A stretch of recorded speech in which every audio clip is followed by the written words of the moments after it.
I'll get us rolling with Andruw Jones right now. Mark Bowman, the beat writer for the Braves on MLB.com, did the digging here. From 1998 to 2007, Andruw Jones was third in all of baseball in WAR. Over that 10-year stretch, only Barry Bonds and Alex Rodriguez were better than Andruw Jones. Chipper Jones, first ballot Hall of Famer, was fourth. More lists. This one from John Morosi. Center fielders to win 10 or more Gold Gloves: Ken Griffey Jr., Willie Mays, Andruw Jones. This list from Sarah Langs. All players with 10 or more Gold Gloves and 400 or more home runs: Willie Mays, Ken Griffey Jr., Mike Schmidt, and Andruw Jones. The other three were first ballot guys. Let's also point out that over that 10-year stretch we're talking about from 1998 to 2007, he did not miss games. Jones played in 150-plus games every year for a decade straight, and 160-plus in 4 of those 10 years. In that 10-year stretch, he logged 100-plus RBIs 5 times, 35-plus home runs 5 times, 30 or more doubles 5 times. He wrecked big league pitching while playing some of the best defense in the outfield we have ever seen in Major League history. Here's where the opposite flip of the coin rears its head. In that 10-year stretch, he hit north of 280 once. He had an OPS north of 900 twice. He's a career 254 hitter with a 337 OBP and an 823 OPS. His numbers took a nosedive after that 10-year stretch. After his 12 years in Atlanta, he spent 1 with the Dodgers, 1 with the Rangers, 1 with the White Sox, and then 2 with the Yankees to wrap up his career. He hit 158 with a 505 OPS in 75 games with the Dodgers. In his final 4 years in the American League, he hit 221 and never played more than 110 games. He sucked at the end, and that probably left a sour taste in the voters' mouths.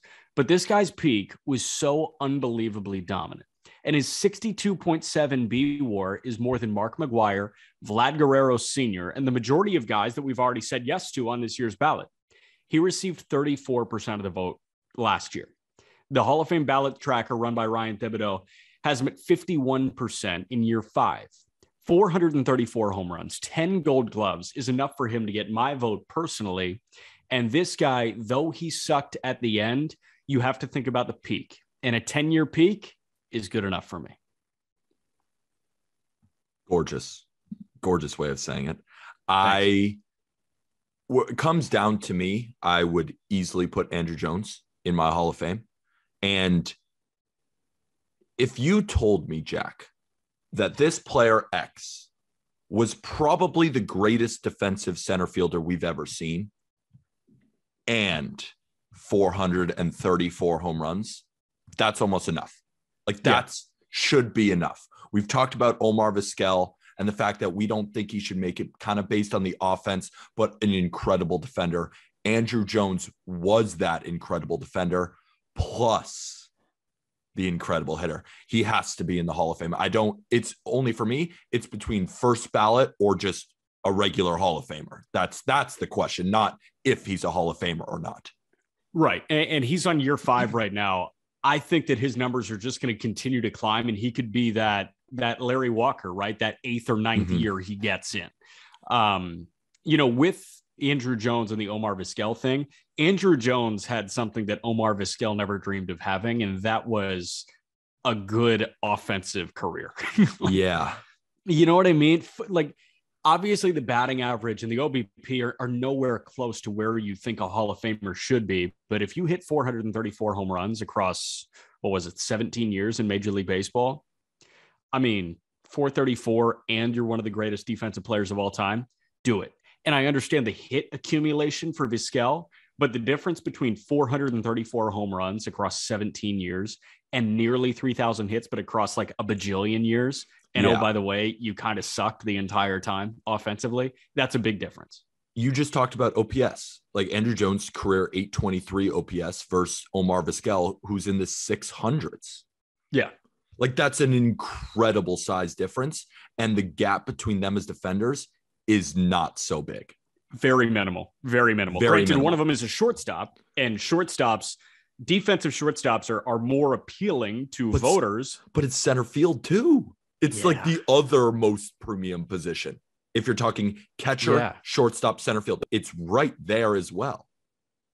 Think about this, though. Like I just said, during that 10-year stretch, he was the third best player in baseball. If you're looking at WAR, Bonds, A-Rod, Andruw Jones, Chipper Jones. It should be kind of over after that. Over. You look at the Jaws scale, and that's something that a lot of Hall of Fame voters use. Jaws, that's Jay Jaffe of Fangraphs. He kind of created that. And Jaws takes into account a 7-year peak, and you're looking at WAR. Yeah. And that's a big, big chunk of where the Jaws scale rates you. 7-year peak. Jones has a 10-year peak to show. Yeah. Right? Yeah. There's nothing else to say. It's like you have one of the best defenders ever at one of the most premium positions who also was prolific offensively and should be in the Hall of Fame. Why do you think he wasn't getting votes? I genuinely have no idea. Like I don't have a good answer. Guys are turning in blank ballots. Did you see the one today? It was like the guy's first year voting, and the only player he checked off was Curt Schilling. I'm blanking on the name right now. What is that? What is that? Why do these guys get the opportunity to vote? And why? What are you doing? I don't know. I'm so frustrated with these people that have the power. There should be like a vetting process. You should be critiqued on your ballot. And I understand that there is no such thing as a right ballot and a wrong ballot. Jason Stark said that on one of our sister podcasts, Outside the Box. He said that there's no such thing as a right and wrong ballot. It's just your ballot. But there are some ballots that just piss everybody off. And it doesn't appreciate the greatness of Major League Baseball and its rich history. You look at the ballot here, and there are so many guys that encapsulate that rich, beautiful history of baseball. And you know what? Scrap beautiful. Sometimes it's the ugly history of baseball. On this ballot, you have guys that are the poster boy for the ugliest period of Major League Baseball. Mm-hmm. Okay. But they are still poster boys for a period in Major League Baseball. Scrap the adjective entirely. Why not give them a little bit of consideration? I mean, listen, if you're going to vote for strictly Curt Schilling, one, you're an asshole. And two, why isn't Todd Helton or Jeff Kent getting your vote? That's who you're voting for. Where, first of all, you're right, but also piggybacking off that, where is the logic in a ballot with Barry Bonds and not Roger Clemens? Where is the logic with a ballot with someone like even David Ortiz has been tracked with steroids with some of these guys, never tested positive unless it was an anonymous test, which we don't exactly know what he tested positive for. Where is the logic between Hall of Famers? Why can't we all have a system where this is how we vote? And then based off those decisions that we all make as a baseball community, then you can piece together your ballot. But I've never heard a good reason for the logic between some of the Hall of Famers that did steroids and some that did not when they're both equally prolific. I don't understand it. Yeah, I mean, these empty ballots, I don't think you can look me in the eye and tell me to my face that there's not a Hall of Famer on this ballot. You can't. Barry Bonds is on this ballot. In our opinion, there are 14 or 15 Hall of Famers on this ballot. Yep. And maybe I don't think that's a generational gap here. I don't. Yes, we're 23 years old. I don't think. Oh, wait, you're 24. 24. Happy belated.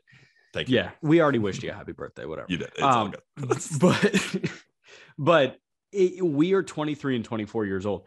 I don't think there's this generational gap because, contrary to popular belief, we actually like reading about the old guys. We go to the Saber Bio Very Project much. and read about them. We go to their baseball reference page and learn about them. We want to learn about the period that you glorified, that you said these were the good old days. We want to find out if those were actually the good old days. And then we turn around and watch Fernando Tatis Jr. hit 3 bombs and swipe 2 bags.